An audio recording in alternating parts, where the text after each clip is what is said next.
देश के पहले उप प्रधानमंत्री एवं गृह मंत्री सरदार वल्लभ भाई पटेल की 150वीं जयंती के अवसर पर भावना एवं एकता को अभिव्यक्त करते हुए 12 नवंबर बुधवार को अंतर्राष्ट्रीय हॉकी स्टेडियम गौरव पथ से एक भारत आत्मनिर्भर भारत जिला स्तरीय पदयात्रा का आयोजन किया गया है।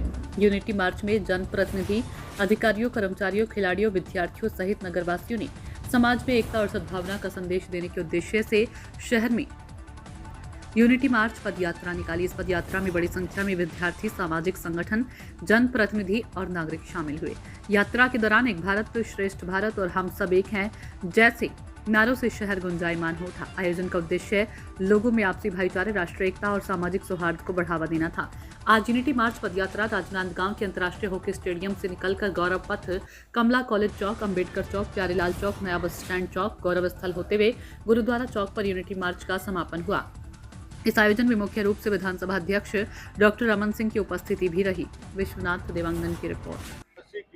यूनिटी मार्च जो पूरे देश में माननीय प्रधानमंत्री जी के आह्वान में 700 जिलों में भव्यता के साथ स्कूल के बच्चे के साथ साथ नागरिक और भारतीय जनता पार्टी के कार्यकर्ताओं के साथ साथ सभी के साथ लेकर ये यात्रा निकाली जा रही है। और ये यात्रा 150वीं जयंती सरदार वल्लभ भाई पटेल उप प्रधानमंत्री और जिन्होंने इस देश को एकता अखंडता के सूत्र में बांधा।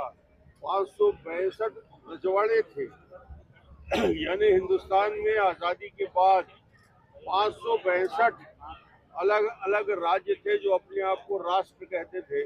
उनके अलग अलग झंडे थे, उनकी अलग अलग कानून व्यवस्था था, उनका अलग अलग फोर्स थे और वो भारत के विलय के लिए बहुत सारे लोग असहमत थे। जूनागढ़ तैयार ही नहीं था, हैदराबाद तैयार ही नहीं था, भोपाल पाकिस्तान में विलय की बात करता था।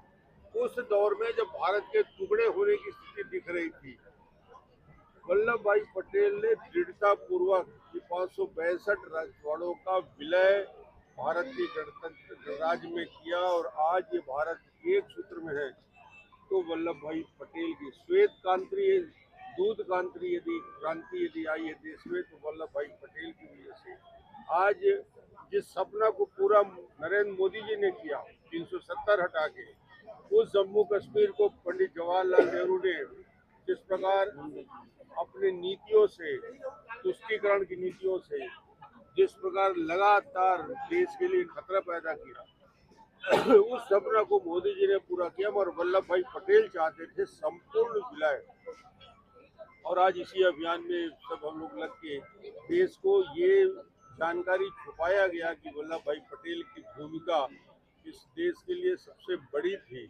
और इसलिए इनके 150वीं जयंती में राष्ट्रव्यापी अभियान चल रहा है और यूनिटी मार्च यानी देश की एकता अखंडता को अक्षुण्ण बनाए रखे, नई पीढ़ी को उसके बारे में जानकारी। एग्जिट पोल बिहार का बिहार से अभी अभी लौटे हैं संसद महोदय, बता रहे थे कि बिल्कुल एग्जिट पोल से ज़्यादा वोटों से ज़्यादा सीटों से जीतेंगे और करीब करीब एवरेज ये लग रहा है कि 130 से 160 आएगा।